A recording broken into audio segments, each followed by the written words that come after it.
Is this real? Or is this just a ride? The world is like a ride. You think it's real? It's just a ride. We can change it anytime we want. It's only a choice between fear and love. The world is like a ride. You think it's real? It's just a ride. We can change it anytime we want. It's only a choice between fear and love. The ride goes up and down, round and round. It has thrills and chills, and it's very brightly colored. Up and down, round and round, and it's very loud. Don't worry, don't be afraid, it's just a ride.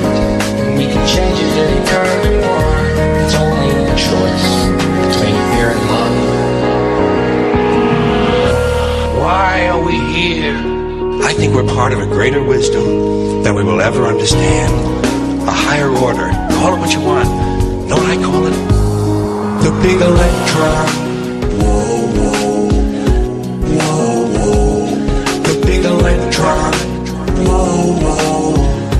Whoa, whoa. It doesn't punish, doesn't reward. It doesn't judge at all. It just is, and so are we. For a little while.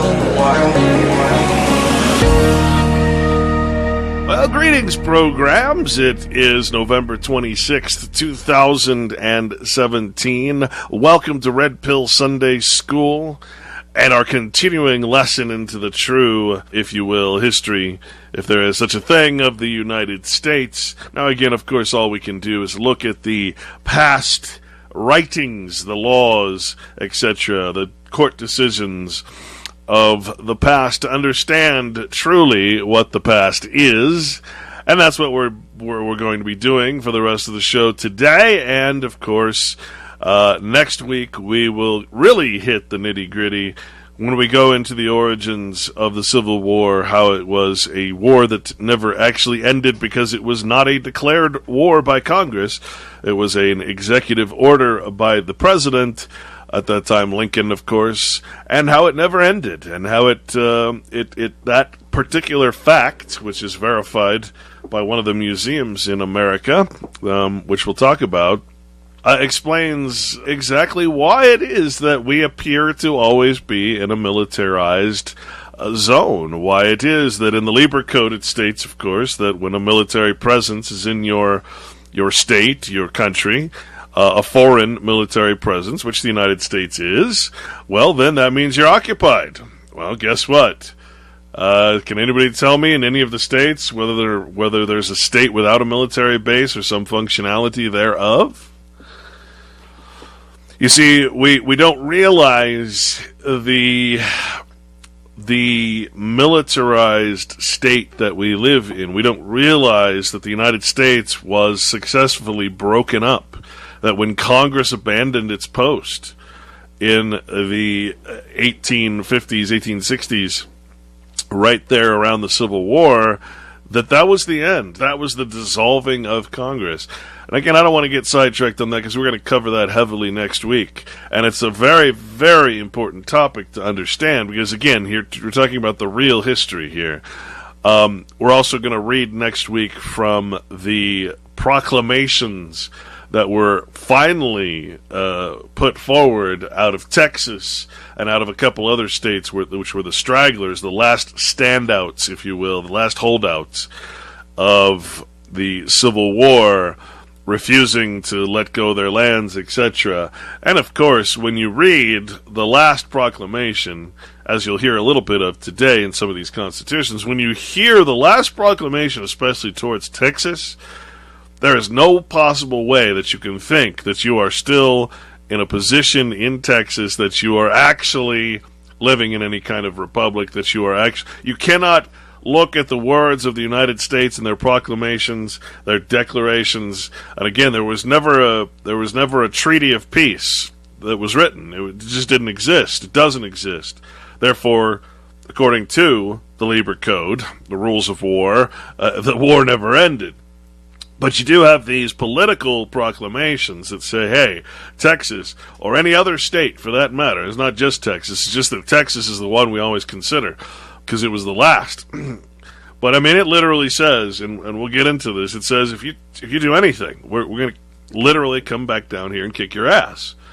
And that's what it says. Now, I don't know why that is not spoken about. I don't know why that is not something that is a conversation that Texans have. Maybe it's pride.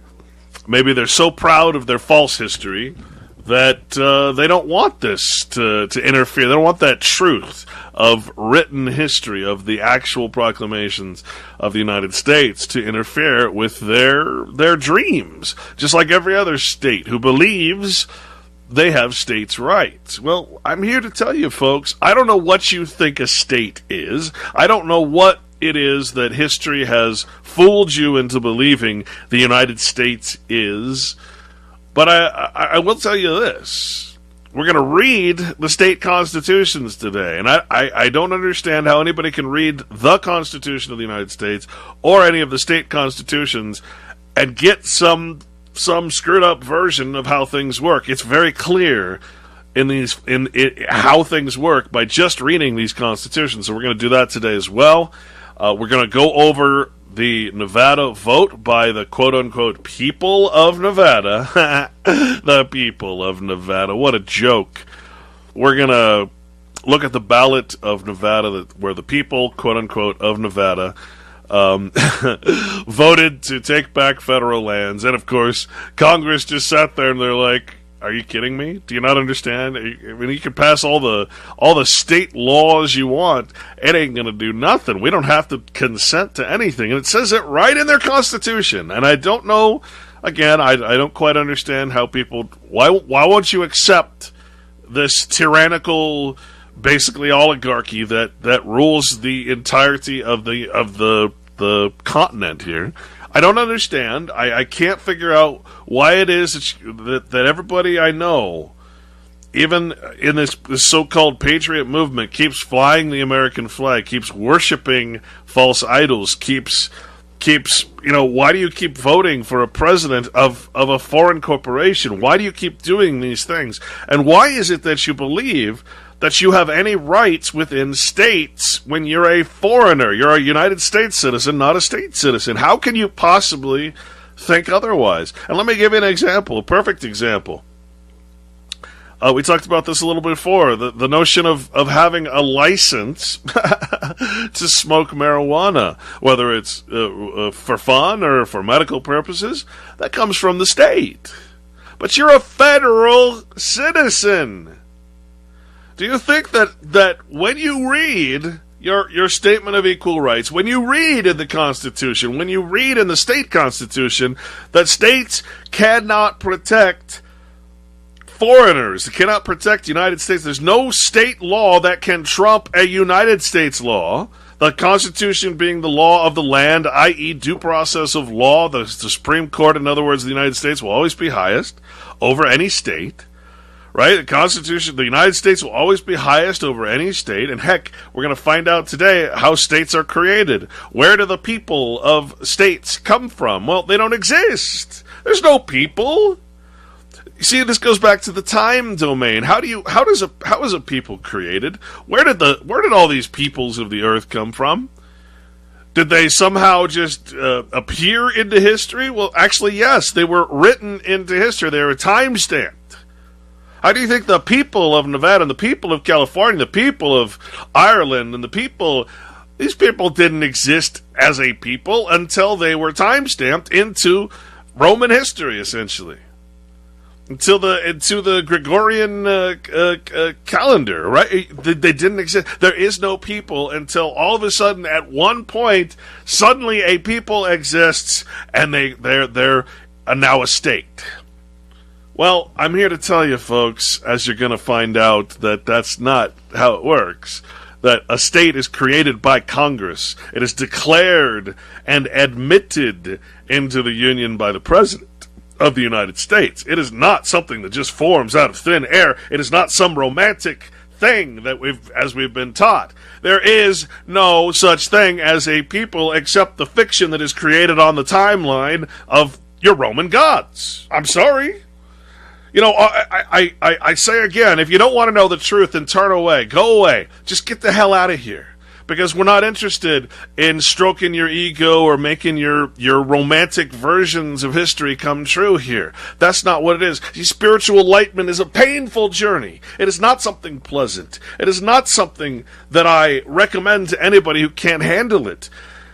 You can't handle the truth. That's an honest statement. Most people can't, in my experience. And when I tell you things, I'm not telling you because it's my opinion. I'm pointing right to the facts. I'm pointing right to the writings, the laws, the proclamations, the constitutions. They're right in front of your face. But then again, so is the propaganda. And the propaganda is always so much stronger, isn't it? So much stronger. So, again, we're going to go. This is part of a documentary I was making. It's a longer segment, and it starts basically right where we left off last week, which was a look into the Congressional Research Center and its honest and forthcoming, absolutely sourced version of how things actually work historically and in law. It's really quite indisputable. I don't know what to tell people who, if you don't believe the Congressional Research Service, which of course Congress actually, hires to and puts together to make these documents, then I don't know what you're going to believe. I had a guy yesterday actually ask me if you actually believe the CAFR? Well, yeah, it's the audit. You don't want me to believe the audit of government? It's so blatantly honest. I don't know how can you not believe it, right? It's I mean, it's like it's an exposure of the tyranny as opposed to the budget report or as opposed to some court opinion, right? I mean, it exposes everything. Oh, no, but you can't believe them. No, don't believe the accountants. For God's sake, don't believe the actual audit of everything. But at the same time, they'll cry for an audit of the Federal Reserve, even though that is the CAFR. Drives me nuts. So, okay, let's not get sidetracked. Let's stick to the subject at hand here. Before we can go into this, there's one confusing point. I know there's one confusing point that always gets folks, and that is, what the hell is the people? What is this thing we call the people? So I'm going to read you from Webster's 1828 dictionary and a couple other sources here. Just so we have this down under our belt, what is people? People it's like God. It's a generic term. It has to be qualified. You have to know what you're saying when you say it, and therefore you have to know what these legislatures, these courts, and these lexicographers, these dictionary makers, are saying when they say it. So let's examine the difference here between when the Constitution says, we, the people of the United States, in order to declare, etc., etc., etc., where people is capitalized as a capitonym, meaning that it has a special meaning of certain people, thus people of the states, the already existing states, right? Colonies, I should say. The difference between that and the noun, and two, the verb. Let's start with the verb, because I think the verb really hits it home. Okay, to people something, when I'm a farmer, I stock my farm with cows, pigs, chicken. This is called peopling. When I create a union, I get a territory under my belt as the United States. I people. I stock it with inhabitants. And that's how it's defined. People is verb transitive. To stock with inhabitants. Immigrants from Europe have peopled the United States. We've peopled the place. Does that mean that we're special? Does that mean that when it talks about the people, it's talking about us? No, it's a generic term. Remember, people is capitalized in the Constitution. That's not us. That is not the common, vulgar people here we're talking about. Let's go back to the noun. People just comes from populace, folks. The body of persons who compose a community, town, city, or nation. We say the people of a town, the people of London or Paris. See, these are generic terms. It means absolutely nothing. It doesn't mean anything. It's just a generic term. People. The English people. right? That just means people who speak English. In this sense, the word is not used in the plural, but it comprehends all classes of inhabitants, considered as a collective body or any portion of inhabitants of a city. All classes. There is no distinction. When you say the common or the general word people, you're referring to the entire body of some, again, London, Paris, English, whatever. Doesn't matter what the divisions are at that point. Now, we go into the specific meaning of the word when used when it's speaking about us. The vulgar. The mass of illiterate persons. That is, the people. The knowing artist may judge better than the people. The commonality, as distinct from men of rank. Who are we, the people in the Constitution? Men of rank, men of honor, men who have bloodlines that they're showing, men who bear their own arms, not those of the nation. Persons of a particular class are people, a part of a nation or community, as, say, country people. Persons in general, any persons indefinitely. A collection or community of animals. Animals, folks. Why they call you beasts. Beasts of burden. Four-footed animals. The ants are a people not strong, yet they prepare their meat in the summer. That's from the Proverbs. When people signified a separate nation or tribe, it has the plural number as the Gentiles. The Goyim, folks. To him shall the gathering of the people be. In Genesis. Again, the verb is to stock with inhabitants. What do you do on a farm or a plantation, which is another word for colony? You stock it with immigrants from Europe and all over, depending on what you want to build a railroad? Hey, let's get the Chinese. You want to have slaves? Hey, let's go get some Negroes. Hey, you want this? Let's go get These are the common, vulgar people. What is vulgar? Why are they using this word vulgar? Vulgar means, quote unquote, according to Webster, 1828.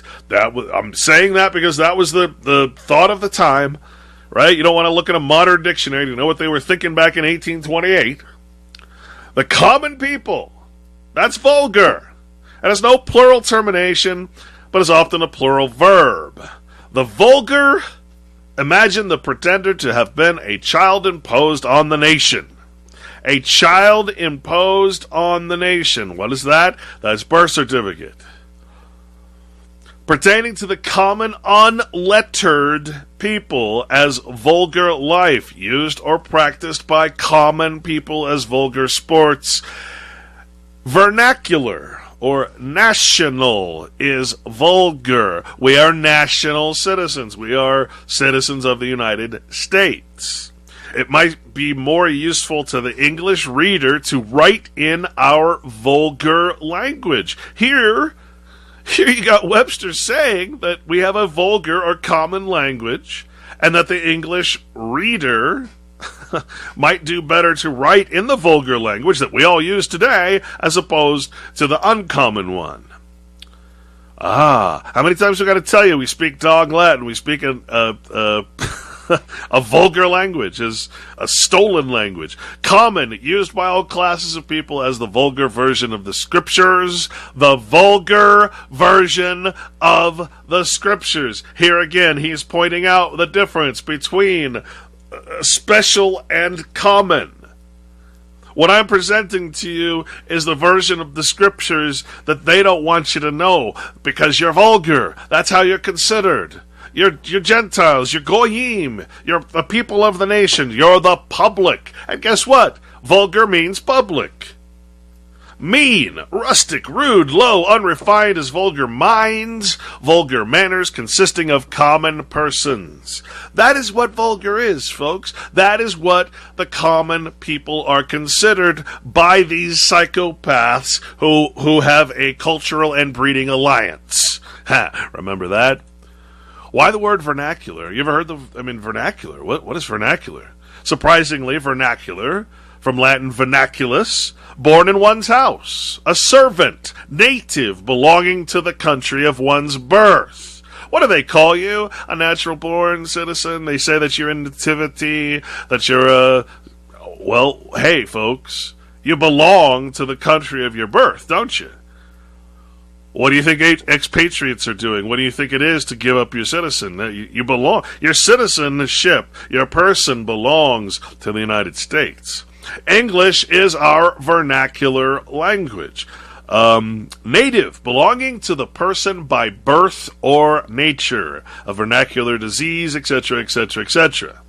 Something that is vernacular is particular to a country or district. Now, folks, I don't know what to tell you. I can only say, what is national? What does the word national mean? Again, Webster's 1828. National customs, dress, or language, public, general, common to a nation. Attached or unduly attached to one's own country. It is one thing to love the notion of the union of a country. It is another thing to be a slave to it. It is another thing to worship it as if it is a god. Thus you have national prejudice in a lot of writings because we're too dumbed down and conditioned to realize that we're supposed to be people of the states, not people of the United States, not common goyim of the nation. And that's all the word gentle means. Gentile, when we look up Gentile. Nation comes from gens, nation, race, applied to pagans. Well, if you're a citizen of the United States, you must therefore be a pagan, a worshiper of false gods, as defined. You cannot be worshiping, you cannot follow the Bible, you cannot follow the natural law, you cannot follow the law of God. If you're in a nation where you have to follow the legal law, which is strictly opposed to God's law, you cannot call yourself anything but a Gentile, a pagan. I'm sorry. I'm not here to please you. I'm not here to give you good news. I'm here to tell you the truth. You don't like it? Again, go the hell away. The Hebrews included the word goyim or nations. Goyim, nation, same thing. The people of the nation are considered the goyim. All the tribes of men who had not received the true faith and were not circumcised. Of course, circumcision is a metaphor. It means separated. Separated. What does the Bible tell you? Separate from the nations. Separate yourselves. Hey, that's what circumcision actually means. Of course, the Jews, those anti-God, anti-Christians, of course, created this horrible custom and turned a beautiful concept of being separated from those who are not like-minded into cutting and chewing off a piece of your child's penis. Disgusting practice by a disgusting people. The Christians translated goyim by the Latin gentes and imitated the Jews in giving the name Gentiles to all nations who were not Jews or Christians. So you can't be part of a nation if you're a Jew or a Christian. This is why the state of Israel is such a lie. The notion that you can be part of a state, a country, a nation, and also be of the religious law is ridiculous. It's patently ridiculous. If you're a true Christian following the Bible law, you cannot be in person. You cannot worship flattering titles. You cannot be part of this false god system. Again, this is not religion. This is just absolute reason and logic. You can't, just think about it for a minute. In civil affairs, the denomination of Gentile was given to all nations who were not Romans. Of course, Romans created the concept of Christianity, not the story, just the flattering title. Everyone's a Christian. Everyone can be a Christian. Step on up. Pertaining to pagans or heathens. I love this. I love finding out what my true place in society is now. A lot of people don't want to hear it. I understand that. Go back to your American dream, the nightmare, as Carlin called it. To be a national. We already talked about that. Common. What is common? Belonging equally to more than one. The common privileges of citizens belonging to the public. Oh! Hey, that sounds familiar, doesn't it? We're published. We belong to the public domain. All our lands are public. We can only go on public lands. We're not private. Having no separate owner. A right to a highway is common, general, Okay, we already covered these words. This is why we have common prayer, because it's vulgar. It has nothing to do with God. It is a public chanting. And of course, the worst of the worst are saying it the loudest. Dressing up. Usual, ordinary, the common forms, the common rules of civility, of no rank or superior excellence, just ordinary. Applied to men, it signifies not noble, not distinguished by noble descent, or not distinguished by office, character, or talents, as a common man or a common soldier.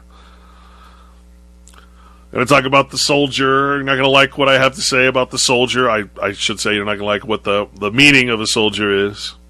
A prostitute, lewd, that is the common. We're all prostitutes, let's face it. You'll find out what that means. I think that was this week. Might have been last week, but I think it was this week. The profit which a man has in the land of another. That's us, folks. A right which a person has to pasture his cattle on the land of another. Oh, that sounds like the Bundy Ranch. And that brings us back to the subject at hand, states' rights. Do they exist? Do federal lands actually belong to the states, and they're just waiting to get them back? No, that's not how it works. Sorry, folks. Let's get into it. I'm just going to hit play now. We're going to be taking off right where we left from last time, which was essentially how federal lands came into existence. If you didn't catch our last couple shows, I highly recommend them. These are meant to be listened to in order. And again, next week we're going to pack a hell of a wallop, so be sure and join us then. For now, let's just listen to this, which I put together and wrote a couple years ago and have been working on it slowly ever since. This is just the audio version of the documentary I was working on called Citizen Enslavement. One word, Citizen Enslavement. Yes, very clever. Let's listen. Remember the difference, though. Remember the difference. Remember that the common people voted in Nevada, and because it was the common people, it made no difference. Congress doesn't have to consent to the common people. The people, Congress is the people. Congress is that special people and its representatives. We are the Goyim. We don't get to vote against Congress's will. And we proved that certainly last week, and we'll show it again today. Here we go. Now, as referred to in the congressional research publication we just read, let's have a look at the State of Nevada Ballot Questions pamphlet of 1996 by the Elections Division of Nevada, a compilation of ballot questions which appeared on the November 5th, 1996 general election ballot. This was the year that the people of Nevada voted, and successfully so, to amend the ordinance of the Nevada State Constitution, Senate Joint Resolution number 27 of the 67th session. This was question number 4, offering the following ballot question to the people of Nevada. Shall the territorial ordinance of the Nevada Constitution be amended to remove the disclaimer of the state's interest in the unappropriated public lands? As we can see here, officially this amendment was passed by the people of Nevada. However, under the explanation section we read, on March 21st, 1864, the United States Congress passed legislation enabling the people of the territory of Nevada to form a constitution and establish a state government. Section 4 of this enabling act required the new state to prohibit slavery, to allow religious freedom, and to include a disclaimer which purportedly forever allowed the federal government to control much of the land within the boundaries of the state.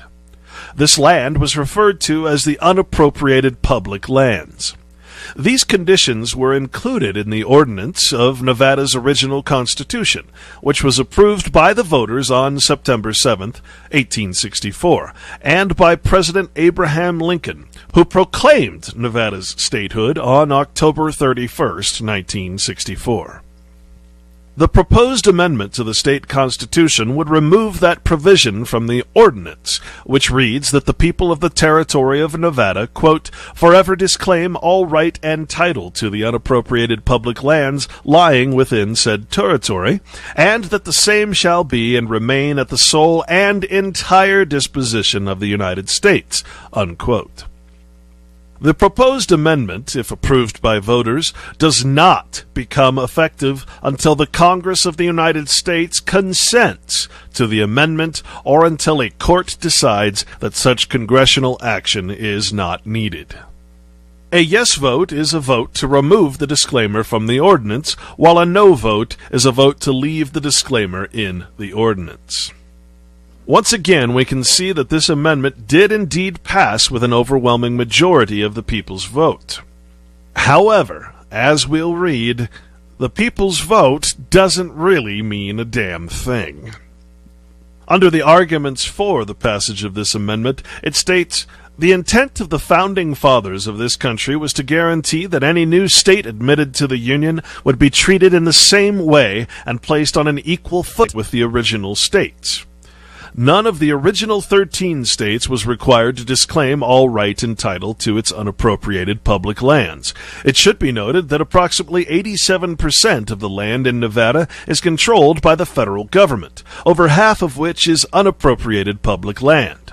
Of the 50 states, only 27 were purportedly required to disclaim all right and title to their public lands as a condition of statehood.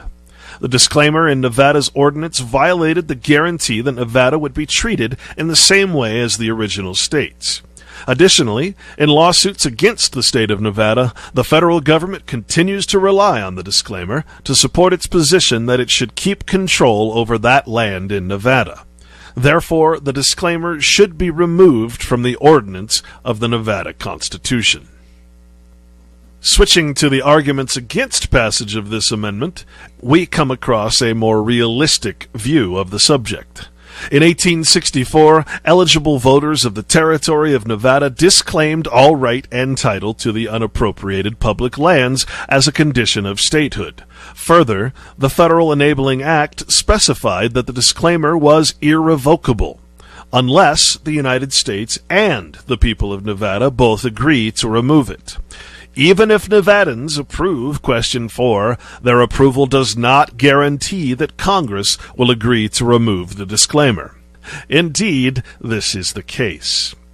On a fiscal note, the financial impact of this amendment cannot be determined. The proposal to amend the ordinance of the Nevada Constitution would remove the disclaimer of the interest of the state in unappropriated public lands. The fiscal effect would be determined by subsequent actions of the federal government and persons who may take advantage of the provision. When reading the full text of the measure, we also get a verification and admission that these lands are not property of the state of Nevada. Here it states that whereas the state of Nevada has a strong moral claim upon the public land retained by the federal government with Nevada's borders, and on October 31st, 1864, the territory of Nevada was admitted to statehood on the condition that it forever disclaim all right and title to unappropriated public land within its boundaries.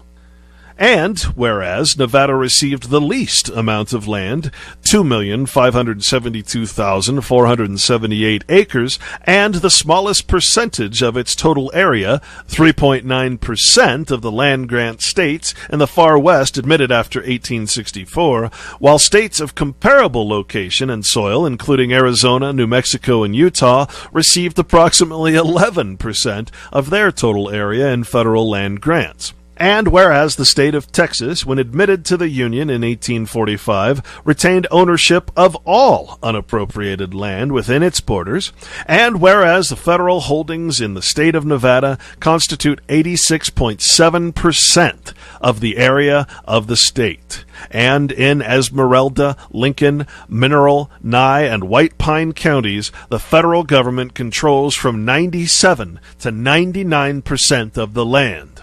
And whereas the federal jurisdiction over the public domain is shared among the several federal agencies or departments, which causes problems concerning the proper management of the land and disrupts the normal relationship between a state, its residents, and its property.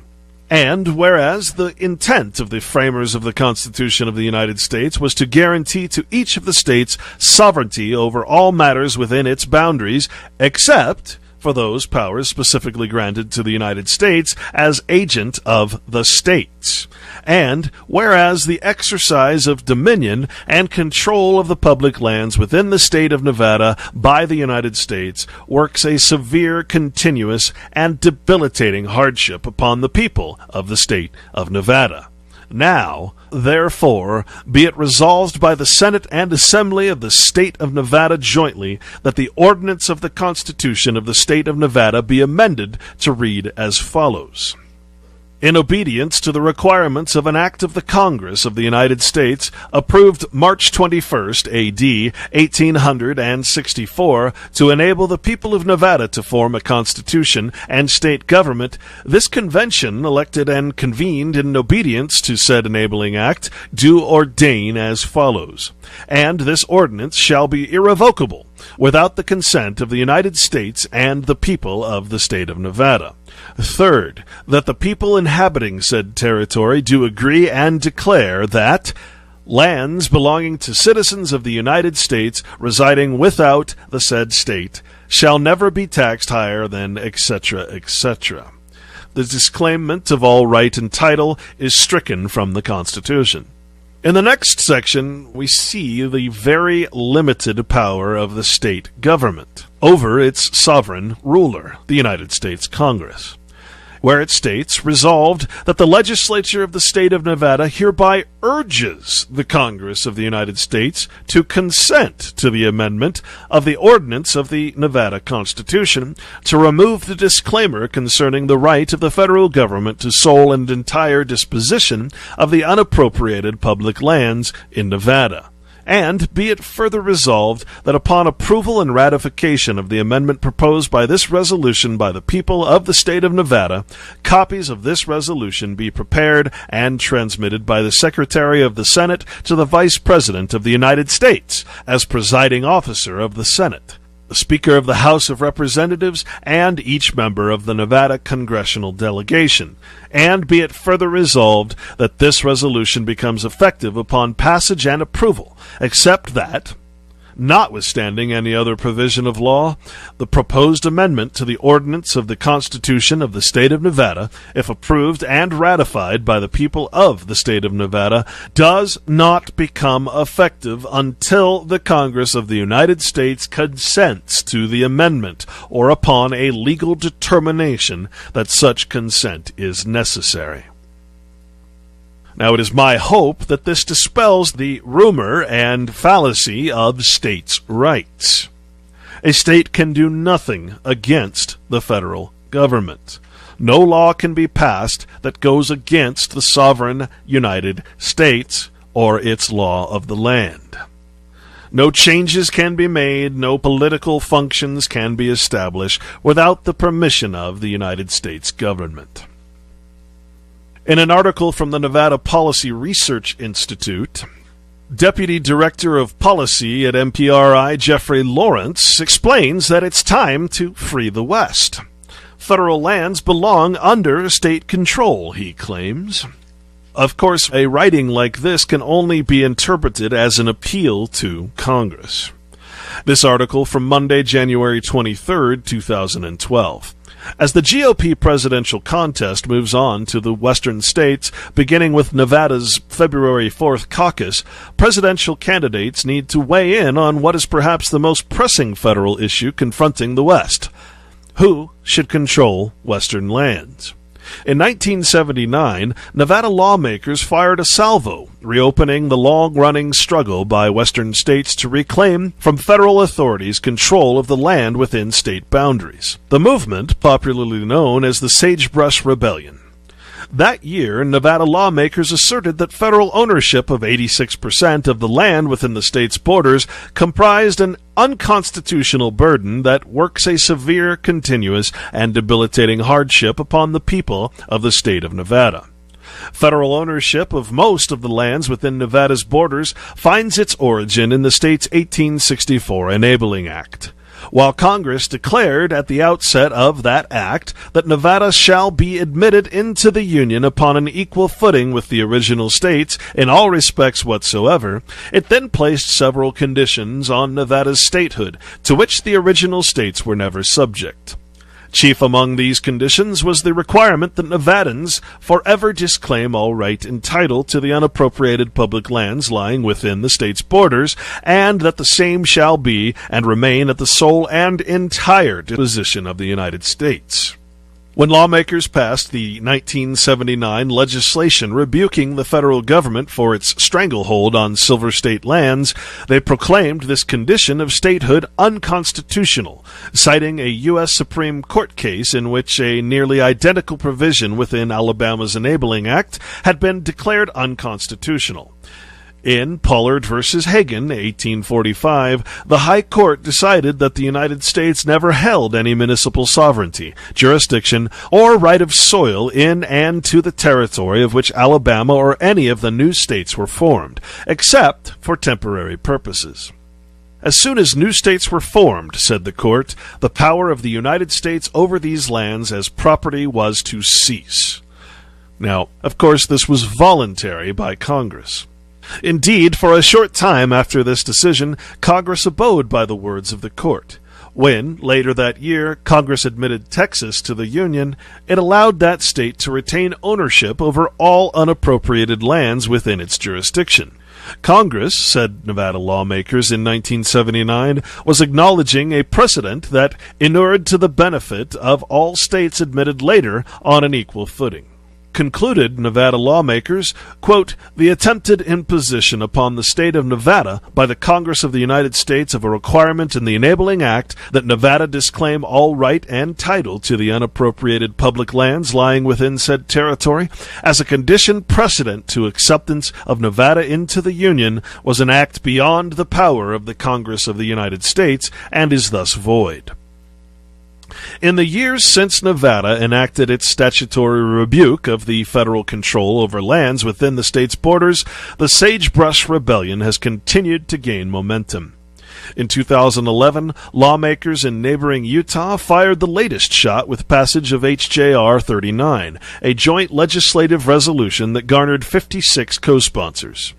It relied upon many of the legal arguments first raised by Nevada lawmakers 3 decades ago, and called on Congress to relinquish control of all right, title, and jurisdiction in those lands that were committed to the purposes of the state of Utah by terms of its Enabling Act compact.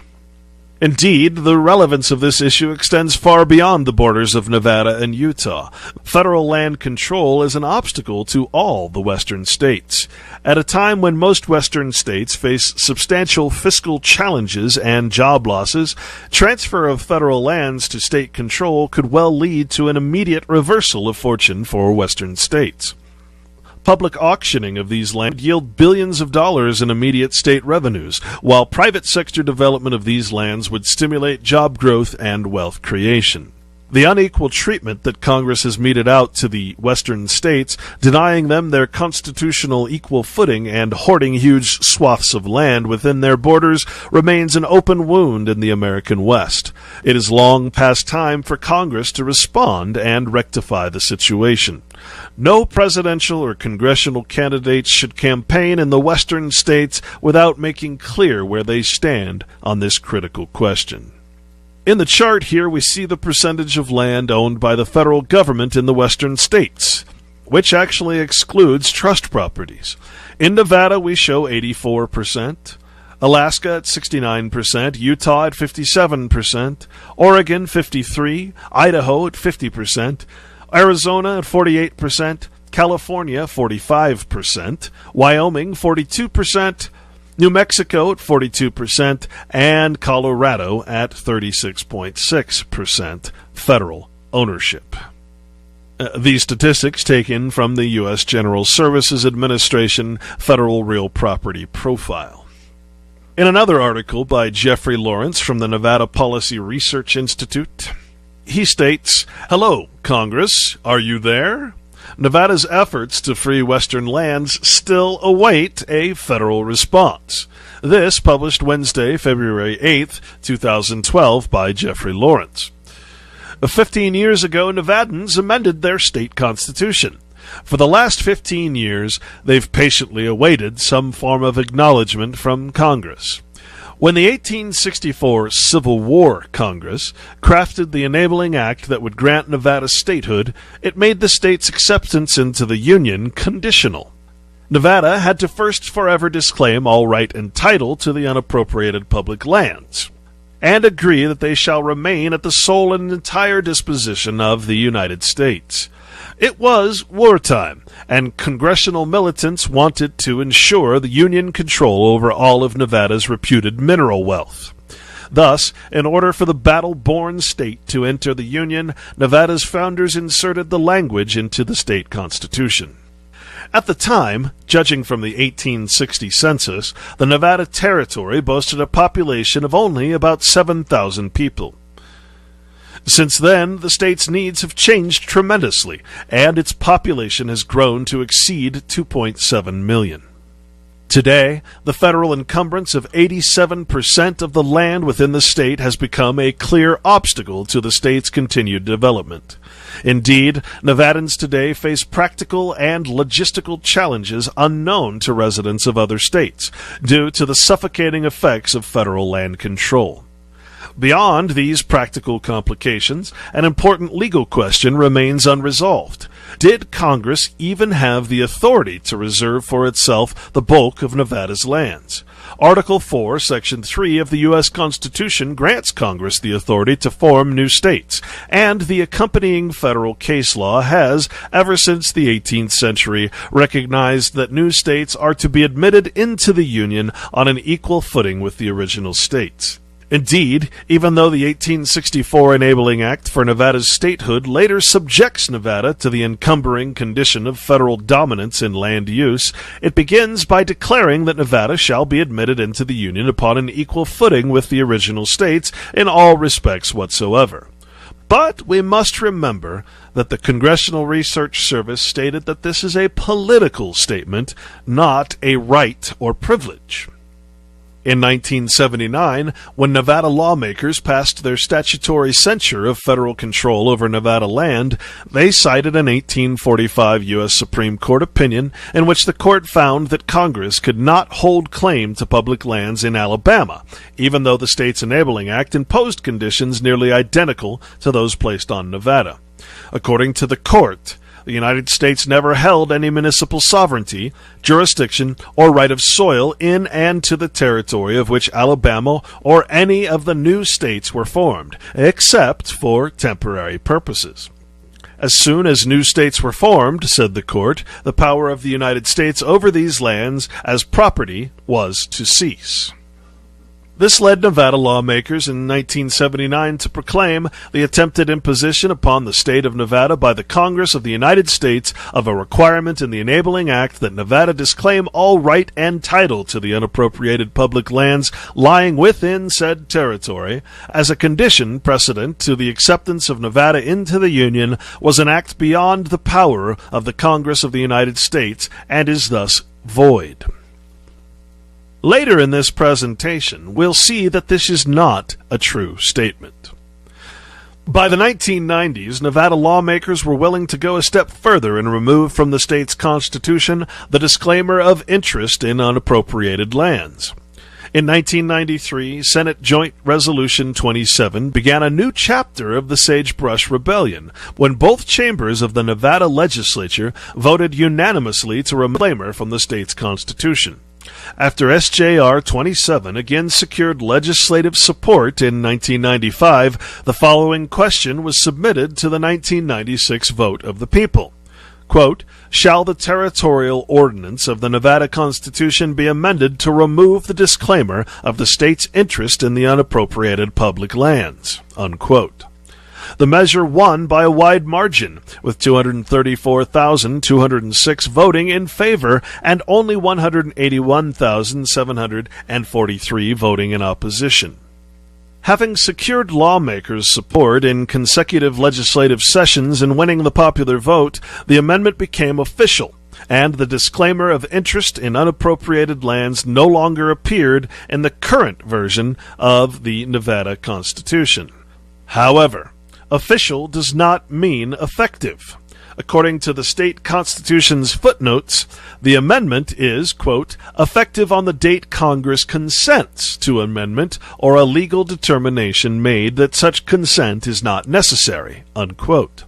Because Nevada's constitution must conform to the language of its enabling act, still necessary is either congressional action or a judicial resolution of the state's claim that Congress lacked authority to impose this condition.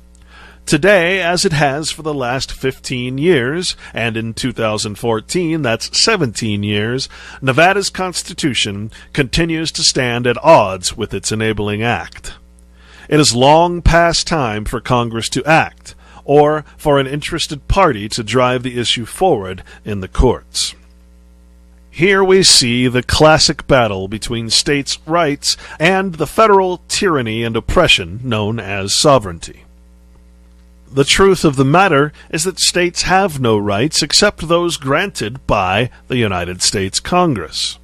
This particular fallacy of states' rights, the belief that states have rights over the federal government, is one that will be dispelled continuously throughout this presentation, showing that through military conquest, the United States owns it all.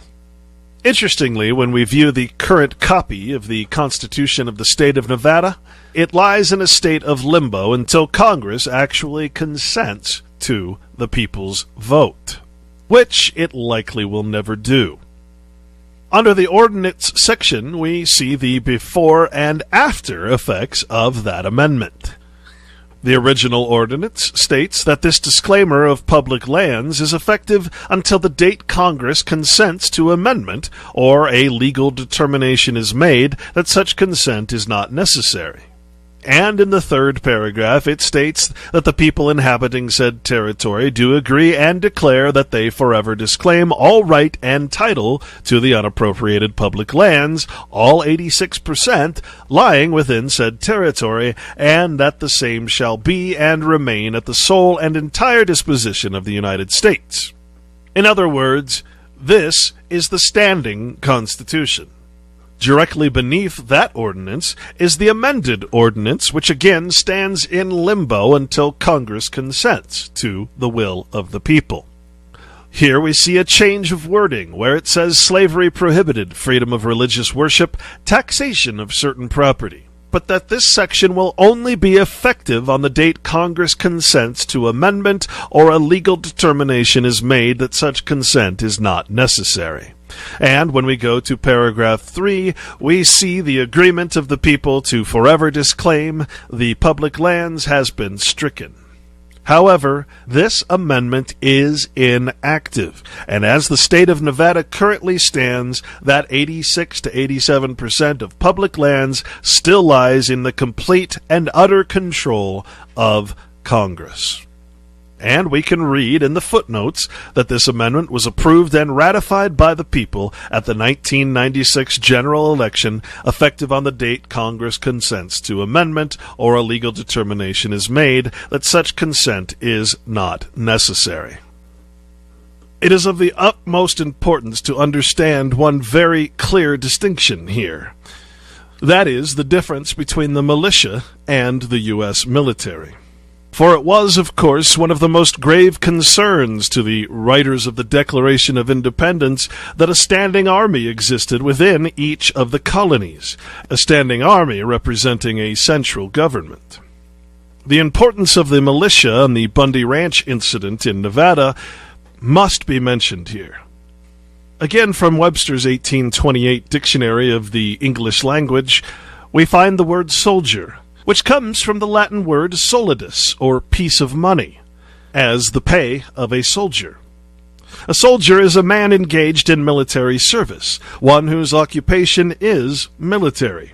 A man enlisted for service in an army, also defined as a man enrolled for service when on duty or embodied for military discipline. A private as a militia soldier.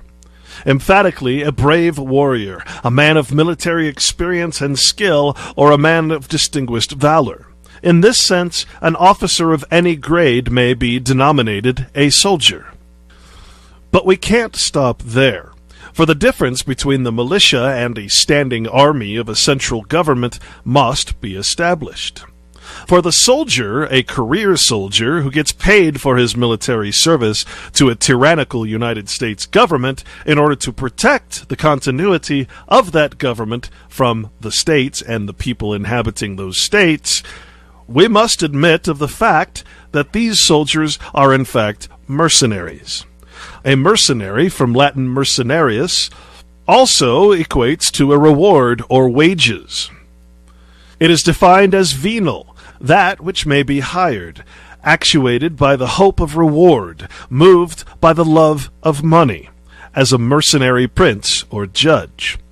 A mercenary is also defined as hired, purchased by money, as mercenary services or mercenary soldiers. Sold for money, as mercenary blood. Greedy of gain, mean, selfish, as a mercenary disposition. Also contracted from motives of gain, as a mercenary marriage.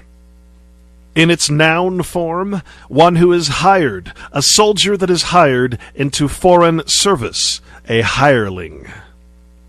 As for the soldiers of the United States military, in permanent occupation, in a permanent career, receiving reward and gain for their service to the United States, this is the mercenary class.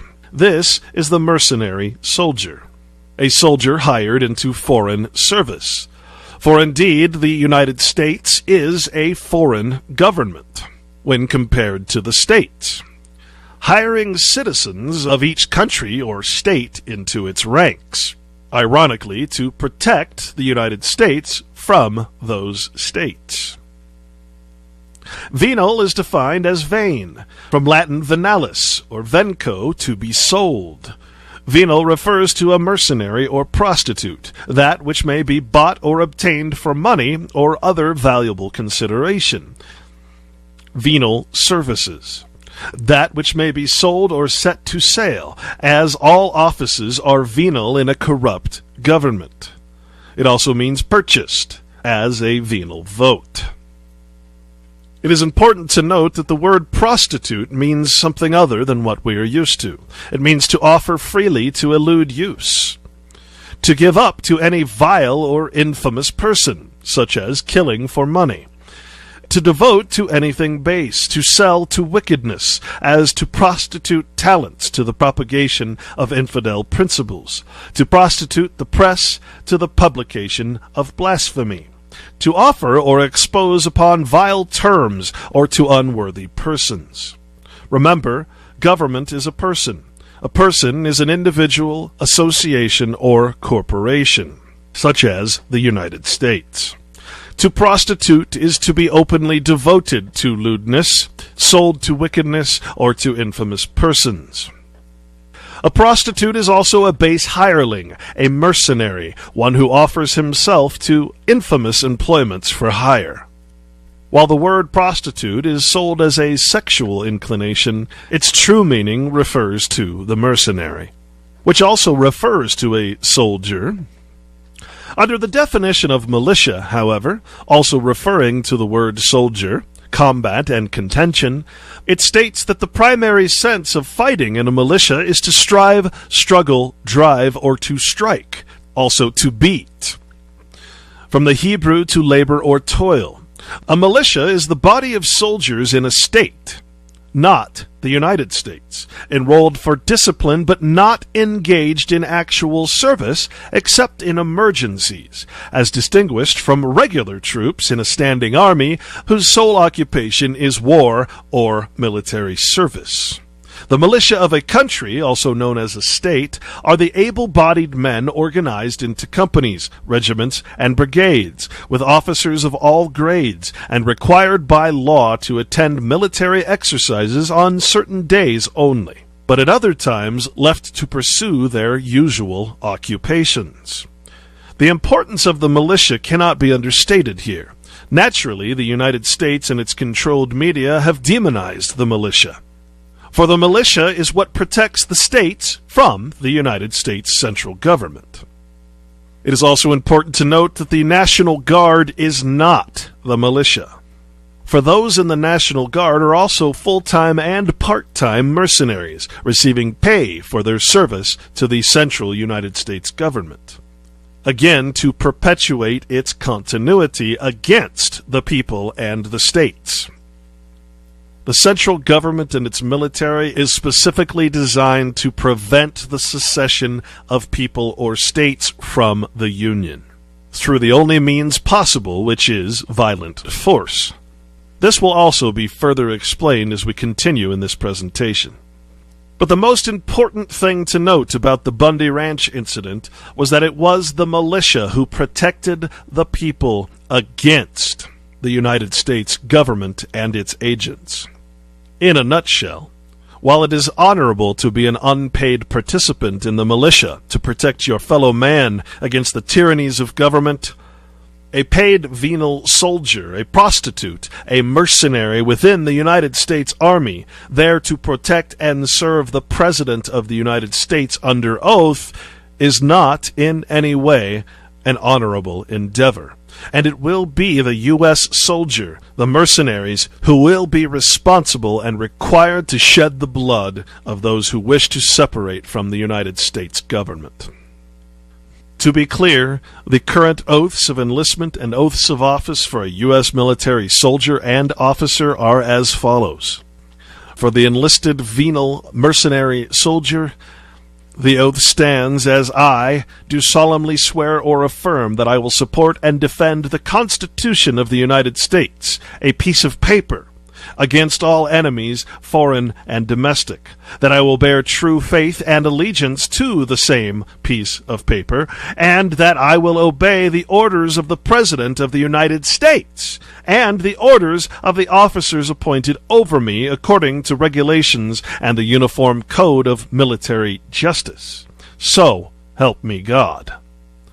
Now, please bear in mind here that this is an oath to obey the President, to protect the President and the United States government against the people of each state.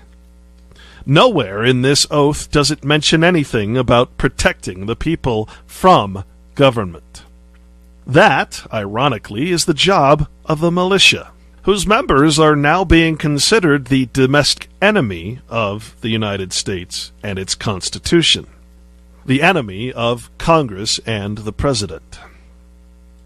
It is perhaps the greatest misconception of the people of America that they believe that arms represent weapons, that the Second Amendment guarantees the use of guns and guns alone.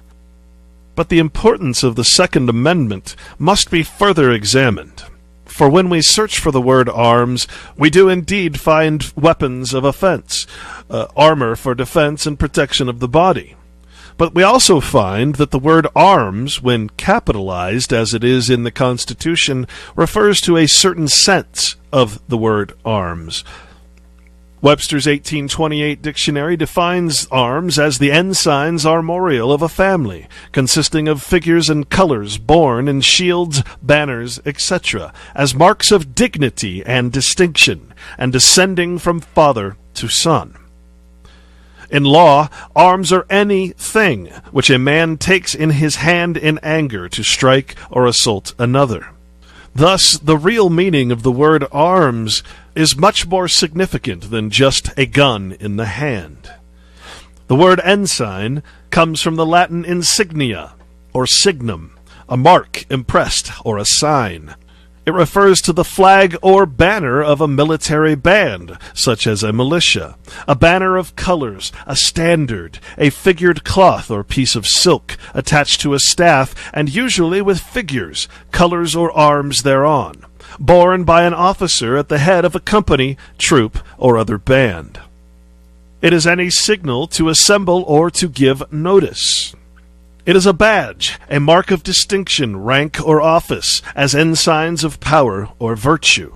The officer who carries the flag or colors, being the lowest commissioned officer in a company of infantry.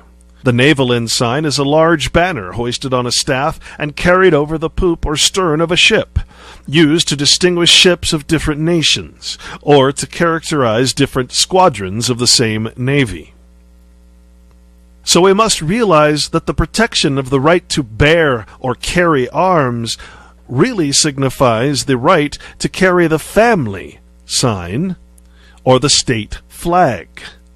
It represents the flag or ensign of the people who wish to protect the state, the country, and family, friends, and neighbors against the tyranny of nations. Stemming from the word heraldry, the art or office of a herald. Heraldry is the art, practice, or science of recording genealogies and blazing arms or ensigns armorial. It also teaches whatever relates to the marshalling of cavalcades, processions, and other public ceremonies. From genealogy, Latin genealogia, arms stem from an account or history of the descent of a person or family from an ancestor, enumeration of ancestors and their children in the natural order of succession. It is the pedigree, lineage, and regular descent of a person or family from a progenitor. So it is with great urgency to protect the right for men to bear arms, to bear their pedigree and lineage, the history of their family, against that of the universal flag of the militarized tyrannical nation. The protection of the right to bear these genealogical arms is of the utmost importance. Guns are but a small part of that right. And, in fact, it is those weapons that protect the right against the nation. The word arm or armorial is defined as belonging to armor, or to the arms or escutcheon of a family, as ensigns armorial. Escutcheon is a noun meaning shield, from the Latin scutum, the shield on which a coat of arms is presented, the shield of a family, the picture of ensigns armorial. This would be the banner flown by the militia, from the Latin pannus, a square flag, a military ensign, the principal standard of a prince or state, a streamer borne at the end of a lance or elsewhere, and this all stems to the protection of the pedigree of men, defined as lineage, the line of ancestors from which a person or tribe descends, a genealogy. And here Webster states something very important to understand, where he says the alterations of surnames have obscured the truth of our pedigrees. The surname is the last name, the second name added as an addition to the Christian or given name. The surname is what in fact creates the person or the citizen. All law and its effects are based on the surname. The pedigree is an account or register of a line of ancestors. Also a reference here to the Jews preserving the pedigrees of their several tribes. And finally, lineage refers to race and progeny, descendants in a line from a common progenitor.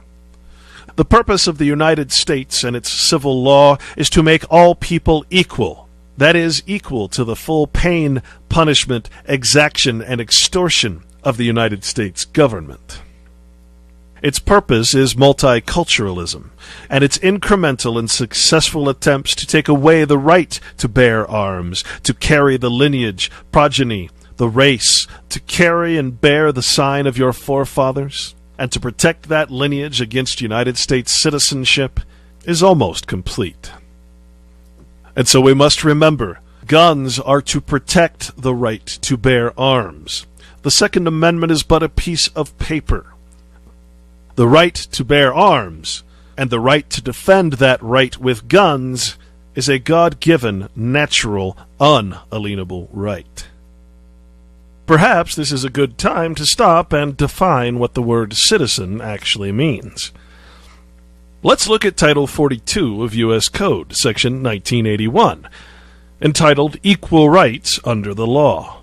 This is the statement of equal rights. It states that all persons, not men, within the jurisdiction of the United States shall have the same political right in every state and territory to make and enforce contracts, to sue, be parties, give evidence, and to the full and equal benefit of all laws and proceedings for the security of persons and property, not for the security of men, but for the security of persons and property, as is enjoyed by white citizens. Now this seems like a good thing, until we read further. For with every benefit comes the obligation.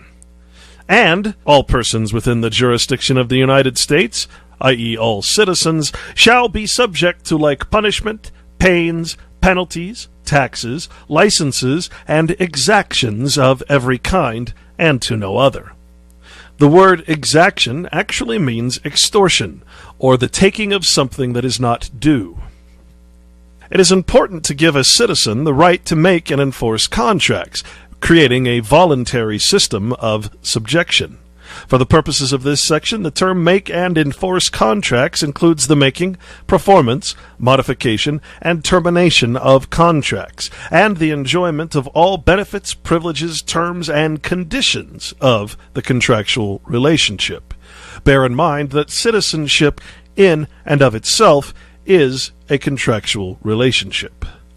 Section C is perhaps the most important to understand, for it refers to the protection against impairment of the rights of U.S. citizens, not state citizens.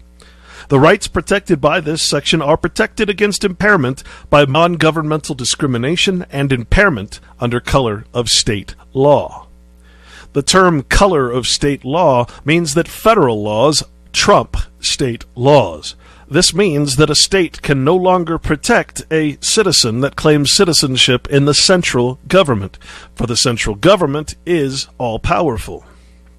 In other words, the fallacious claim that you are a state citizen means absolutely nothing in the political spectrum, and offers no protections whatsoever from federal law. And so it is very important to understand that the word right in a political government is not the same type of unalienable right that a man has in nature and under God. Here we see that it is the right of all citizens, regardless of color, race, or creed, in equality, to be subject or forced into punishment, pains, penalties, taxes, licenses, and exactions or extortions of every kind. The to no other part means that the United States has a monopoly on how it punishes pains, penalties, taxes, license, and extorts you. In other words, the state has no power except that granted by the United States when it comes to your equal rights. And the state cannot protect you from the United States. To fully comprehend the nature of citizenship, we must examine where the word citizen comes from. In fact, the word citizen stems from the word denizen. Denizen is described and defined as a citizen. In England, a denizen is an alien who is made subject by the king's letters patent, holding a middle state between an alien and a natural-born subject. He may take land by purchase or device, which an alien cannot, but he cannot take by inheritance. A stranger admitted to residence and certain rights in a foreign country. And once again, a denizen is a citizen. To denizen, the action of making something into a denizen, is to make a denizen, to admit to residence with certain rights and privileges, in other words, to enfranchise.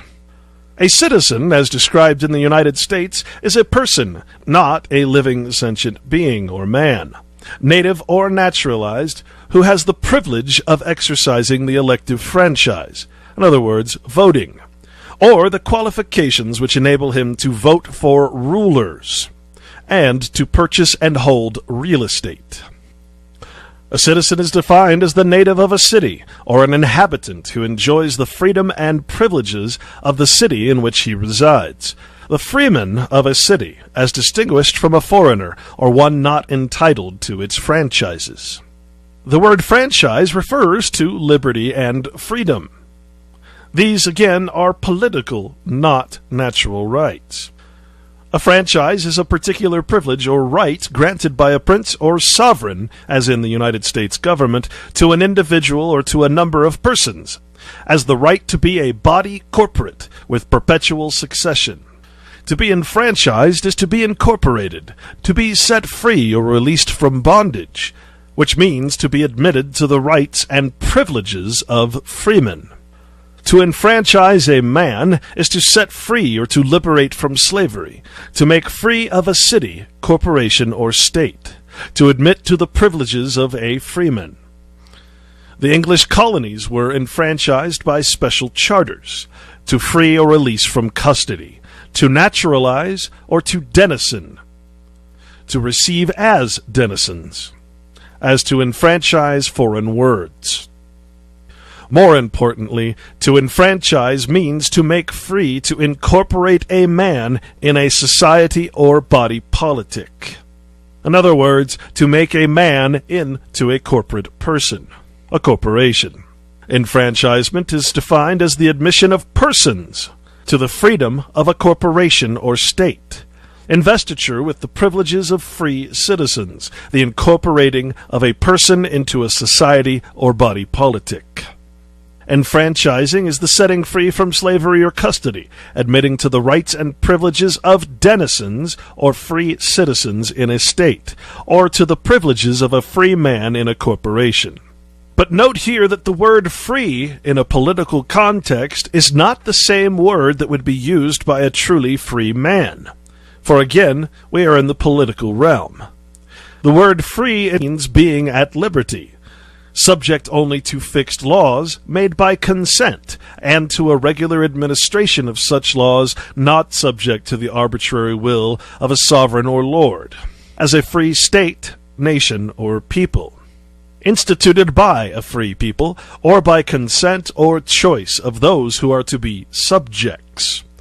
Now you might wonder how the word free and subject could possibly be in the same sentence. That is defined as securing private rights and privileges by fixed laws and principles, not arbitrary or despotic, as a free constitution or government. Using a prisoner as an example, it states here that a prisoner, when not imprisoned, confined, or under arrest, is set free. It is to be unconstrained or unrestrained, not under compulsion or control. A man is free to pursue his own choice, for he enjoys free will.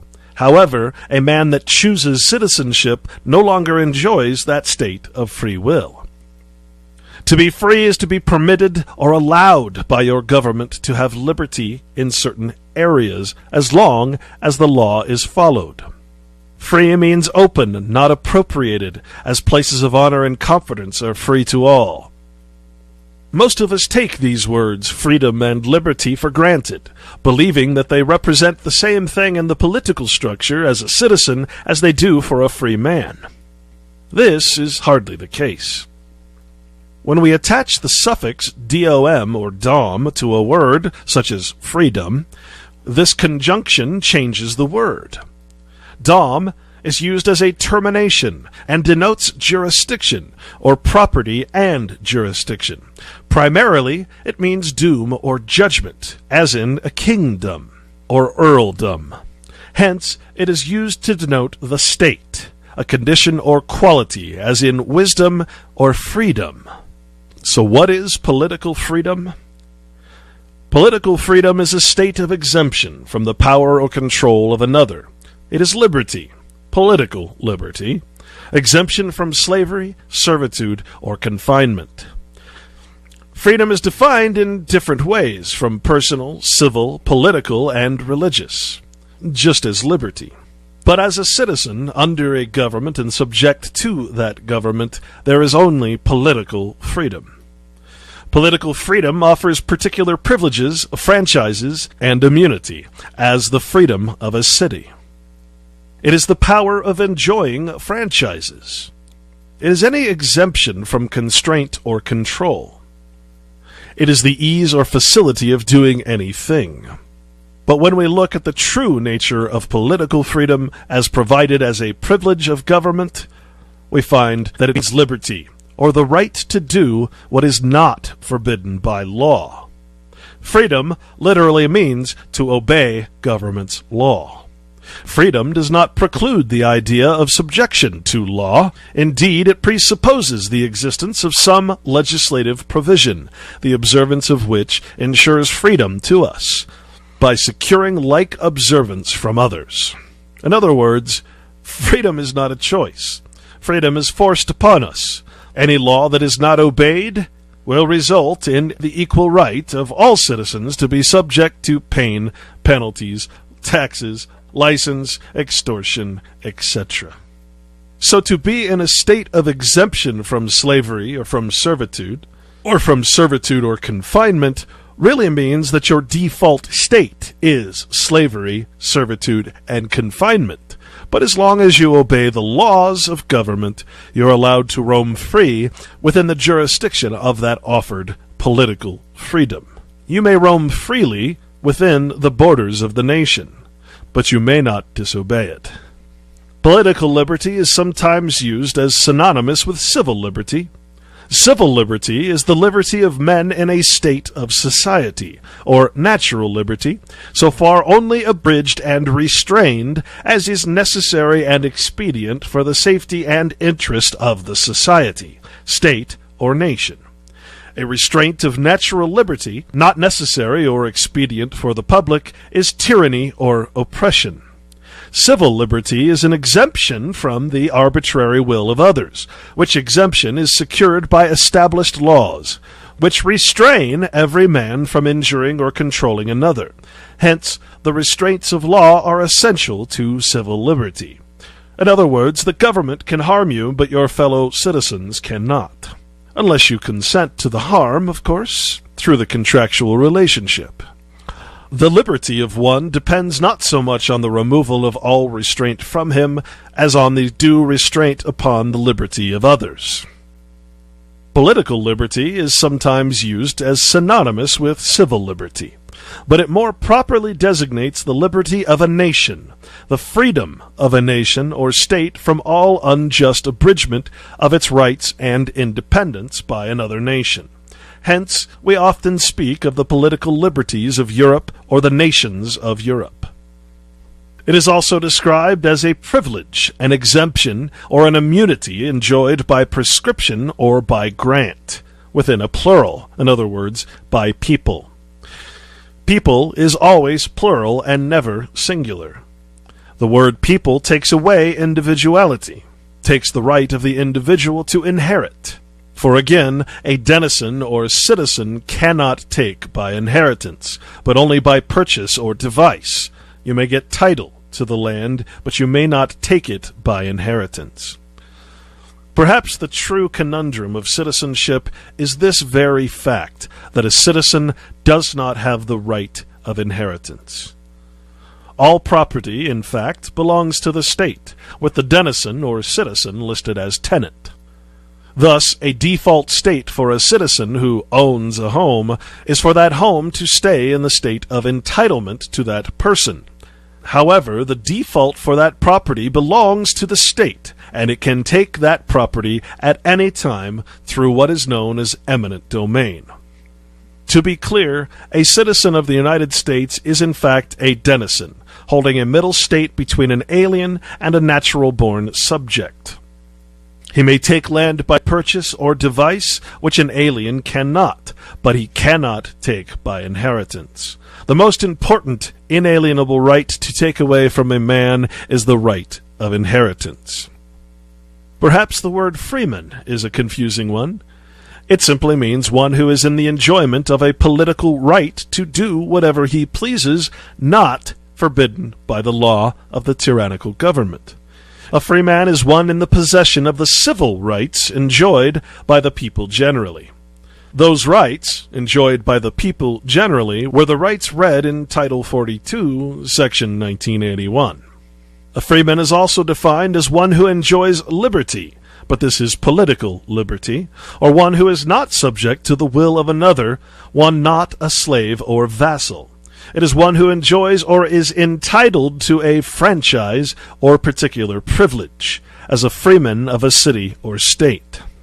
Again, freeman is a political creation, a construct within the government, a title placed upon the name, the person, the citizen.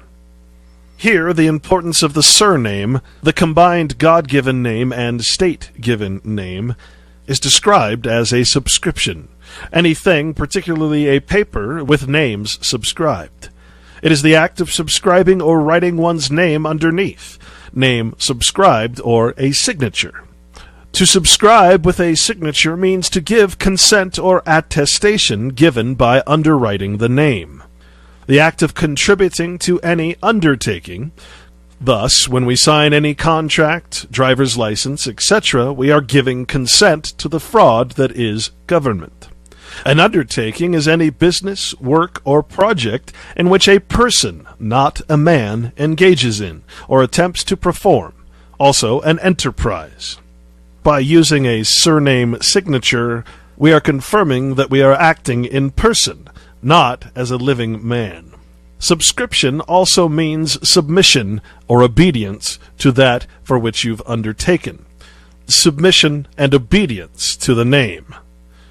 We subscribe to the printed government corporate name by writing our signature under that surname.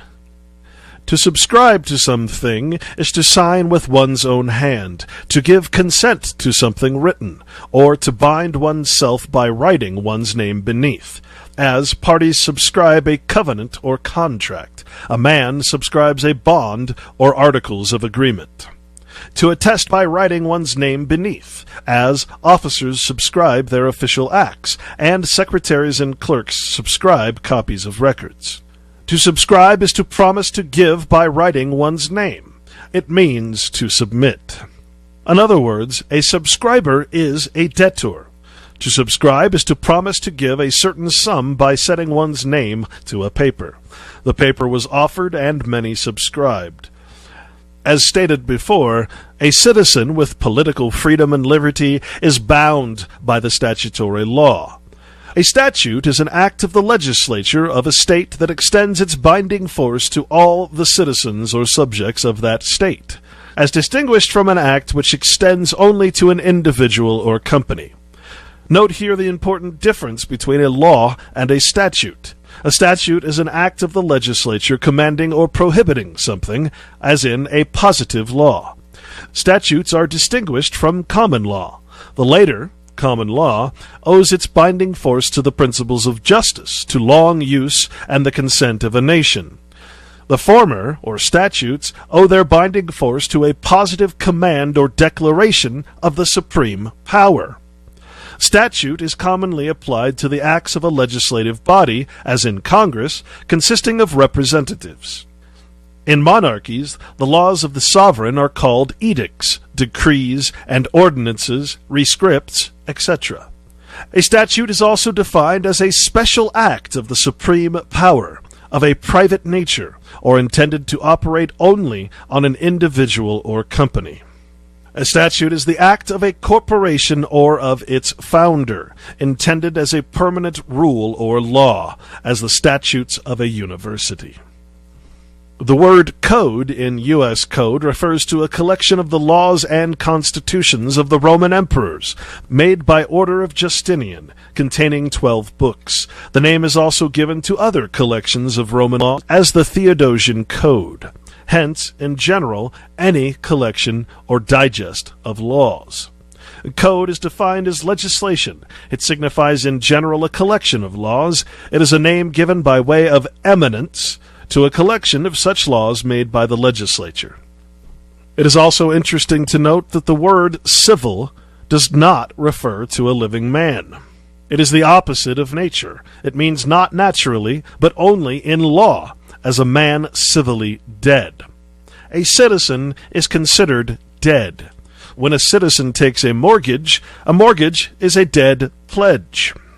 Only a man is alive. A citizen lives only in fiction, and thus is dead. Civil relates to the community, or to the policy and government of the citizens and subjects of a state, as in the phrases civil rights, civil government, civil privileges, civil war, civil justice.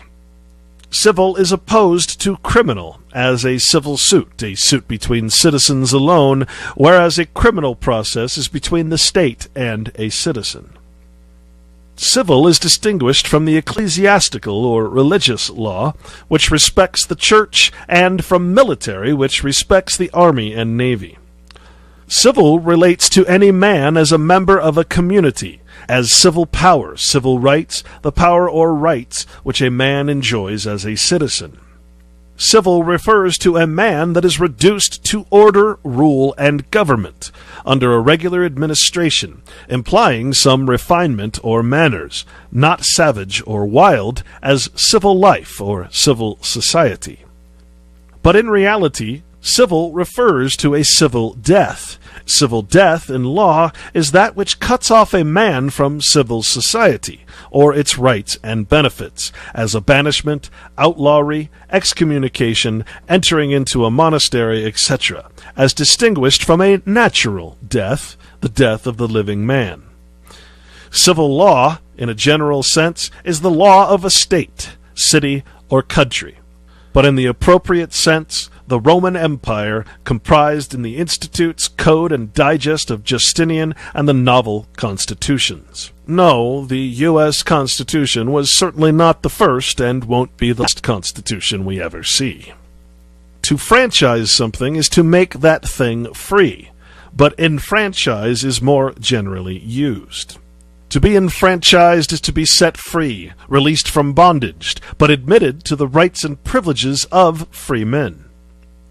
The word admission means receiving or reception. To admit, admissible.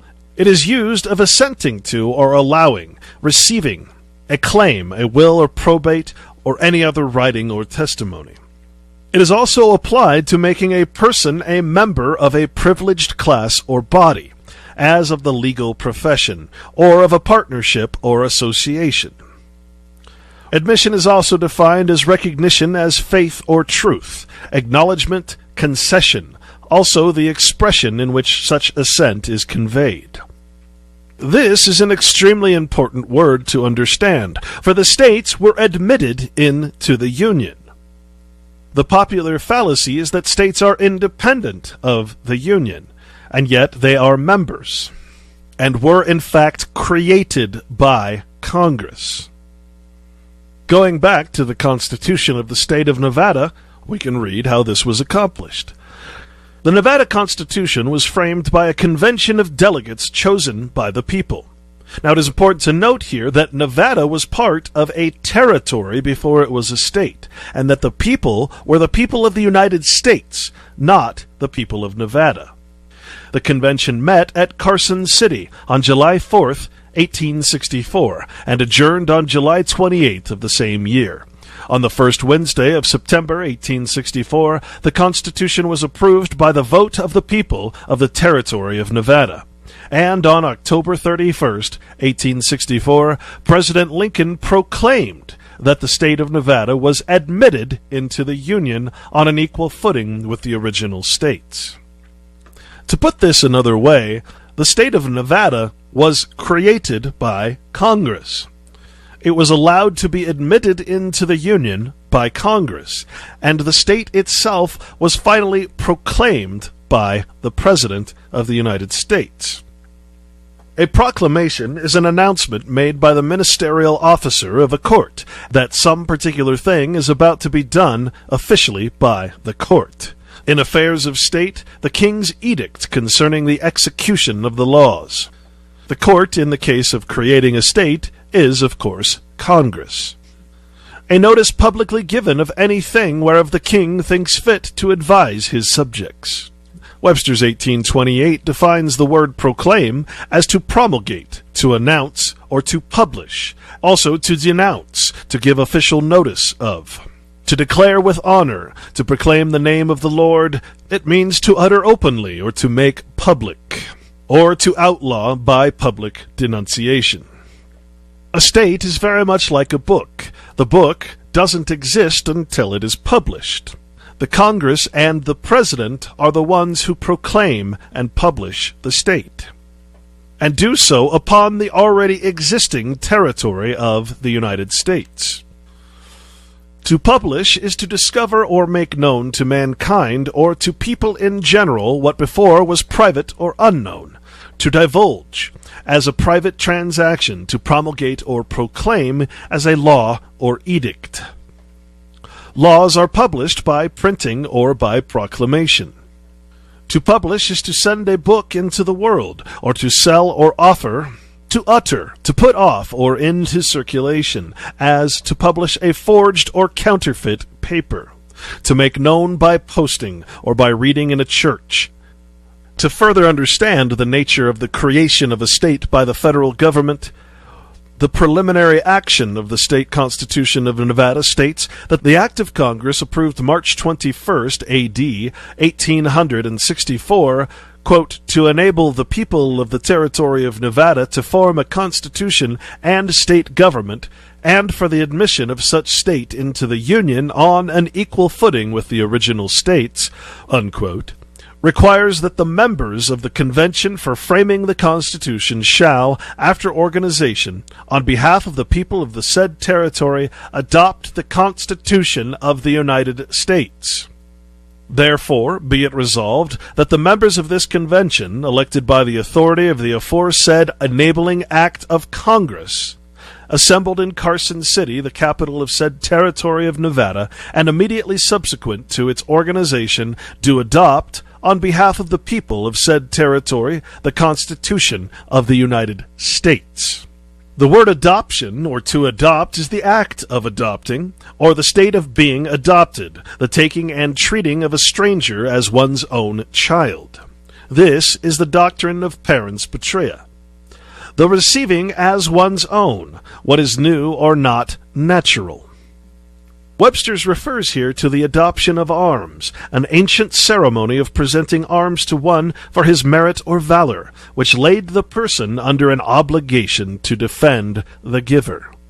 The state, therefore, and all of its persons are under an obligation to continuously defend the United States and its laws.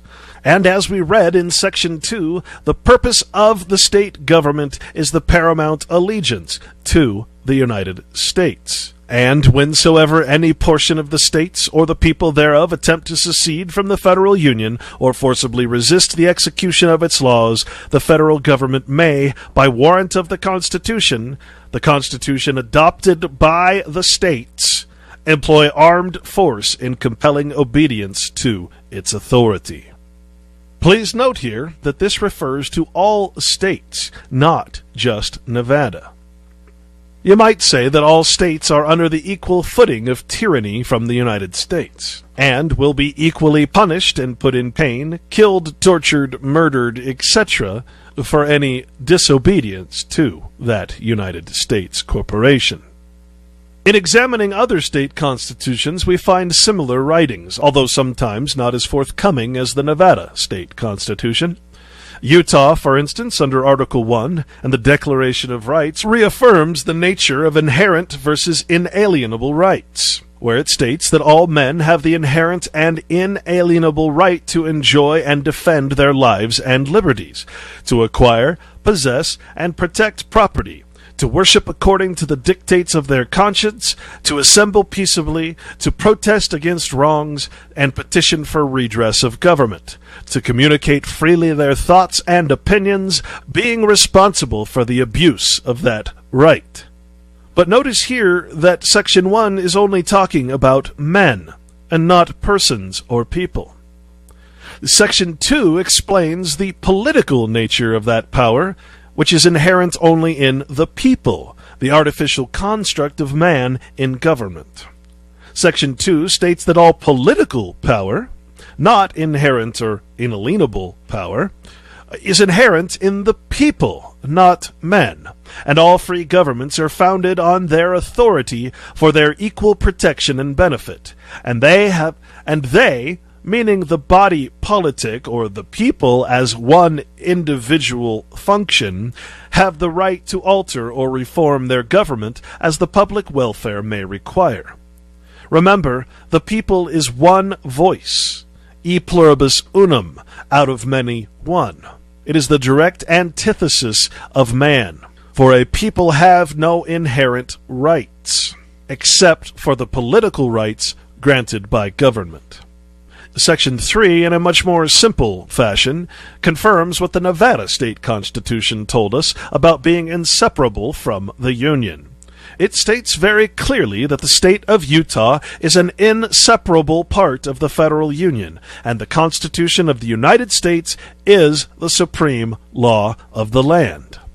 It is important to note here that by stating that the Constitution of the United States is the supreme law of the land, in reality this means that anything created by the Constitution, that is, Congress and the President, and all of the statutes that are created through those bodies are also the supreme law of the land. Section 3 of the Arizona State Constitution states the following: Supreme law of the land. The Constitution of the United States is the supreme law of the land. In New Mexico, the preamble of the state constitution reads as follows: We, the people of New Mexico, grateful to Almighty God for the blessings of liberty, in order to secure the advantages of a state government, do ordain and establish this Constitution. Section 1, again, refers to the supreme law of the land. That is to say that the state of Mexico is an inseparable part of the federal union, and the Constitution of the United States is the supreme law of the land.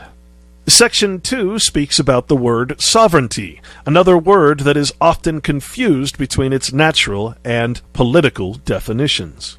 Here it states that all political power is vested in and derived from the people. All government of right originates with the people, is founded upon their will, and is instituted solely for their good. Remember, people are not men. People are artificial constructs of government, and the people only have one voice. The individual's voice does not count. This is why it's so important to control the body politic, the popular opinion of the people, and to manipulate that opinion to create the worst kinds of tyrannies. Section 3 refers to the right of self-government. The people of the state have the sole and exclusive right to govern themselves as a free, sovereign, and independent state. Now it is important to understand that the living beings, the men within the state, do not have the sole and exclusive right to govern themselves, and that only the people do. A man is not sovereign when a man is acting as a person and part of a people. In Article 3 of the California Constitution from the State of California, we read in Section 1, "The State of California is an inseparable part of the United States of America, and the United States Constitution is again the supreme law of the land." It is perhaps necessary here to also define the word land. Remember that in a corporation, the word land cannot by definition refer to the soil. Instead, Webster's 1828 defines what the word land means in an artificial construct. Real estate, the inhabitants of a country or region, a nation or people. Whereas in nature, land is defined as earth, or the solid matter which constitutes the fixed part of the surface of the globe, in distinction from the sea or other waters. Any portion of the solid superficial part of the globe, whether a kingdom or a country or a particular region. The United States, in pure irony, is denominated as the land of freedom. But the word land here literally means jurisdiction or corporation, not the earth. Real estate is but a title or paper representing the actual land. It is a creation of government and only represents the land as a legal entity. Thus, when we hear the word law of the land, it really means law of the corporation, the United States Corporation, also known as the municipal corporation called Washington, D.C. William C. Anderson, in his 1889 Dictionary of Law, attempts to describe the word land, considering its artificial nature in the legal construct. Land comprehends all things of a permanent, substantial nature, being a word of very extensive signification, real property or realty. Of course, we must acknowledge that the word real means paper or artificial in the legal construct. Land is referred to as all corporeal hereditaments, ground, soil, or earth, with all objects under or upon the same, as trees, herbage, water, minerals, buildings. By the simple word land, everything terrestrial passes. Is a building land? Is water land? Land often passes by other terms, such as house, mill, or massage. The tunnels, tracks, substructures, superstructures, stations, viaducts, and masonry of a railroad are also land, within the meaning of the tax law. It goes on to state that everything essential to the beneficial use and enjoyment of a designated property, i.e. the United States, in the absence of language indicating a different intention in a grantor, passes by a conveyance of the property. It refers to wild land as land in a state of nature. Thus we see the distinction between incorporated land and unincorporated land. A land warrant is the evidence in writing which the state, on good consideration, gives that the person therein named, the warrantee, is entitled to the quantity of land specified. Public lands are also defined. The Congress shall have power to dispose of and make all needful rules and regulations respecting the territory or other property belonging to the United States. Public lands is habitually used in legislation to describe such lands as are subject to sale or other disposal under general laws. It is absolutely imperative for the viewer to understand that in government nothing exists in reality. Words like land, water, sea, and people are simply names or representations of the real thing into a legal fiction. We must not ever make the mistake of believing that anything in government is of nature or of God. To do so is the consent of heart and mind into the tyrannies of men. California's Constitution, in Article 3, Section 2, also states that the boundaries of the state are those stated in the Constitution of 1849, as modified pursuant to statute. Sacramento is the capital of California. Of course, the boundaries of the state did not include the unappropriated public lands that were given up by the people to the United States.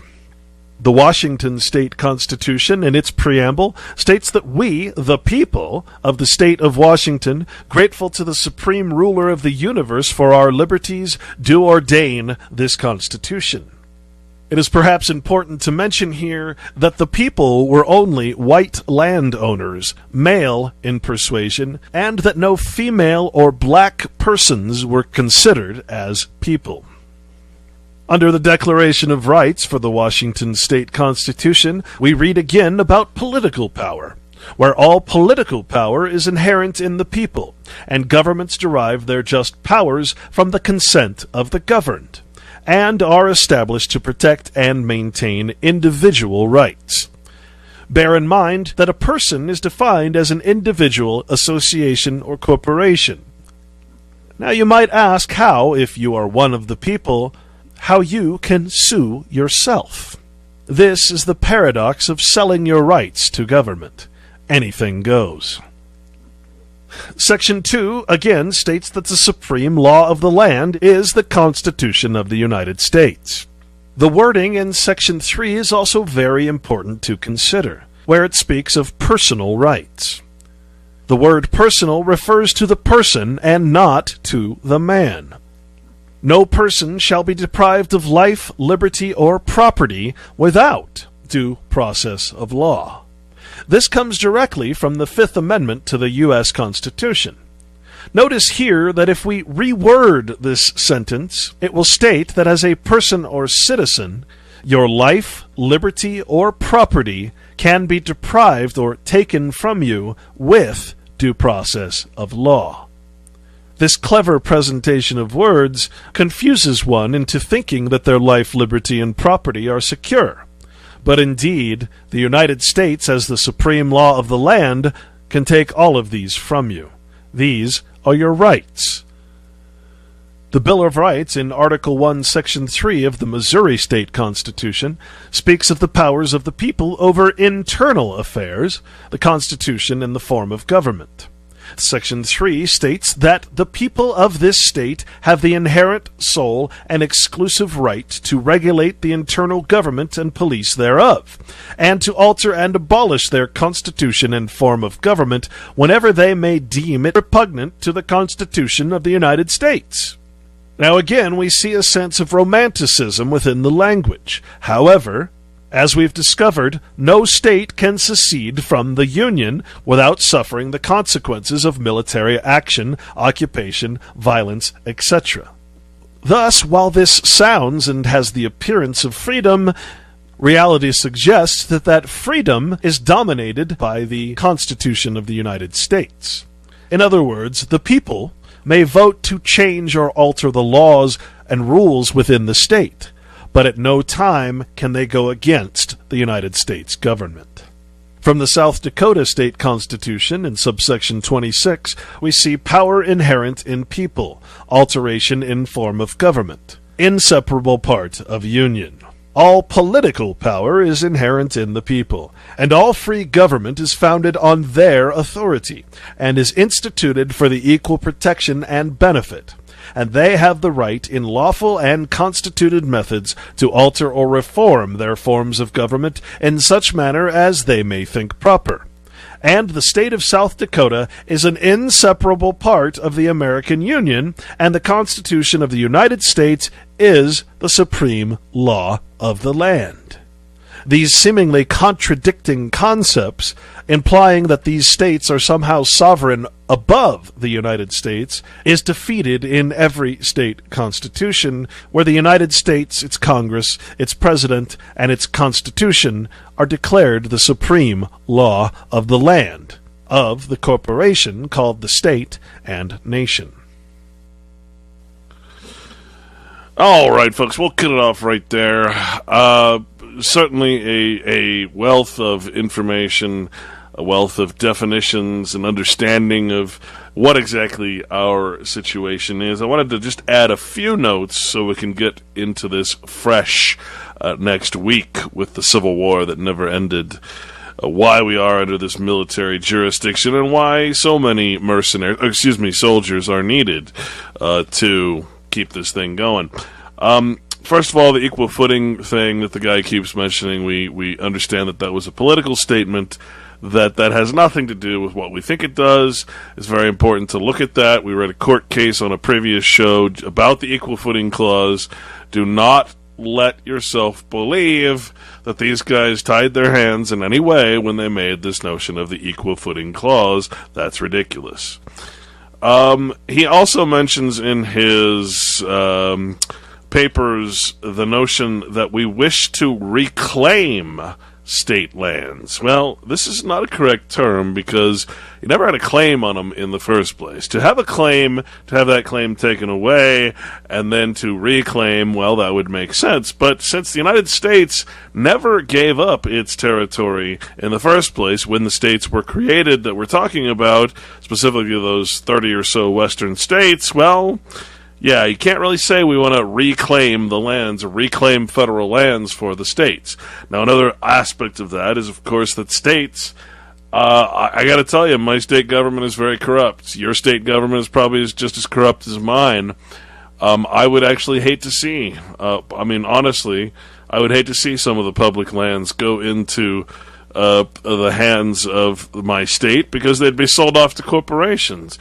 We already have state parks that are being sold off to corporations here in Utah, one of the most beautiful places on earth, which is down there in Zion. And they're both being farmed off to corporations for mining. So there's a very much a danger in handing over these lands, which needs to be expressed. Of course, that doesn't stop the Bureau of Land Management, federal government, from doing the same exact thing. Of course, that is why they wish to keep their hands, as was even stated. Why keep so much of Nevada? Well, the rumored mineral deposits was the main reason, right? So they kept it because they wanted to. That foreign corporation, United States, controlled by Congress, their little holding company, they wanted control of all those minerals. So that actually makes a lot of sense. Just, not good or bad, just mentioning the facts. The Texas lands, the reason that you hold your title and you're the only state, western state that retained land. I just wanted to make this clear because we did state this, that the only reason you got to hold on to your lands is because Congress was adhering to a precedent set in another case, and this was pre-Civil War, and therefore you were able to keep your unappropriated public lands. You kept those not because you're cool, not because you're Texas, but because it was a precedent of law at that particular time until the Civil War came and everything fell apart, which is what we'll talk about next week. One other little note, and then I'll try to do something real quick here. Free man being one word, which we defined. What I'm trying to tell you is that just means franchise man. Free man is franchise man. Okay, franchise man means you have freedom. You're a prisoner, but you're allowed to roam around the jurisdiction of some municipal corporation, county, state, and city. So it does not mean that you are free. It means you're free within a franchise, within a jurisdiction. And finally, we come to this concept of territory. Territory. You guys really should look this up yourself. Because I don't think I never understood this myself because I never really cared to look into it. Now that I did look into it, it's actually pretty fascinating. You had, for instance, the New Mexico Territory Organic Act, the Utah Territory Organic Act, the Organic Act of 1848 created the Territory of Oregon, the Illinois Territory Oregon Act of 1809, the Michigan Territory Organic Act of 1805, the Organic Act of 1804, etc., etc. An Organic Act in the United States law is an act of the United States Congress that establishes a territory of the United States or an agency to manage certain federal lands. In the absence of an organic law, territory is classified as unorganized. All right. So, in other words, the states, the states were, aside from the original 13 and a few after that, all the states were territories of the United States before they were ever anything else. That's a tough lesson to learn. Organized, incorporated territories of the United States. Look this up on Wikipedia, just for a quick reference. Organized, incorporated territories of the United States.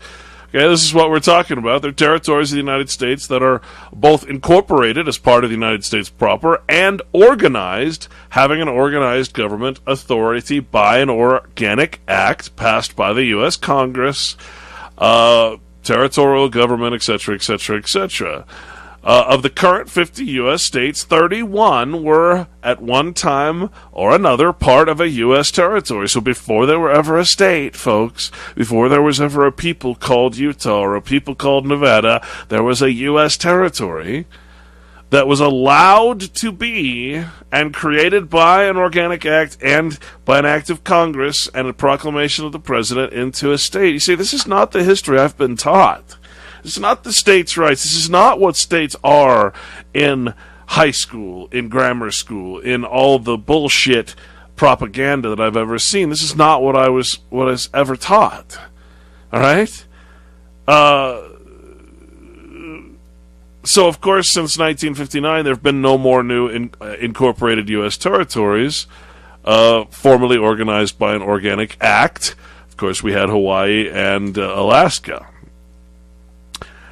Amazing list of these organized incorporated territories. The Iowa Territory, for instance, lasted from 1838 to 1846 and became the state of Iowa, while the rest was unorganized. So, you know, you look at these and you're like, holy crap, the Idaho Territory was from 1863 to 1890 before it became a state, etc., etc., etc. So there was 32 of them. Wow. It's not what I learned in school at all. And of course, the Nevada Territory was an organized, incorporated territory of the United States that existed from March 2nd, 1861 until October 31st, 1864, when it was admitted to the Union as the state of Nevada. Well, prior to that, it was part of the Utah Territory, etc., etc. So, you know, there's no reclaiming something that was already a claim of the United States. See, this is the great fallacy. This is the great fallacy of the states' rights movement and the right to get back quote unquote state lands that were never state lands in the first place.